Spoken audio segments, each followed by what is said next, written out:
activity na ito ay ito po yung pantulong sa mga kapos, yung 20 pesos na ano ng ating Pangulong Marcos.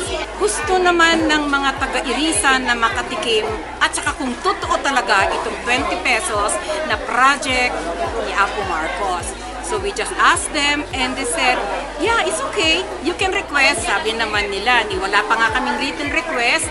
Nag-action si Mayor, tumawag sa DA. DA also in return called us up. How many will you need? Ilang tao ba ang gusto nyong bigyan? Bag, vulnerable section lang ha. Sabi niya sa amin, opo. Sabi kong ganun. Of course, we have to thank very, very much ni Apo Marcos ta maawat mi matgayam, agpay sugayam matgi project na nga 20 pesos. So we have to say thank you to him. Sana this will not be the first and the last. Sana this program will continue para kadagjay nangangailangan ko naman talaga. And we also thank, of course, the DA, the panag-subsidize the Sibaw kayo, and the Farmers Association nga na ako sa.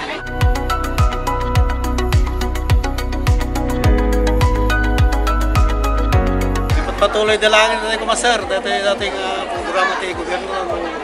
Siyempre, kami nga senior, unti trabaho mi. Mati nagyamang kami, launa, hindi ako Presidente Marcos.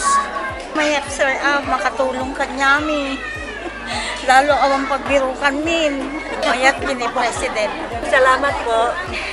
Okay po, masaya po. Dakal nga pagsalamatan.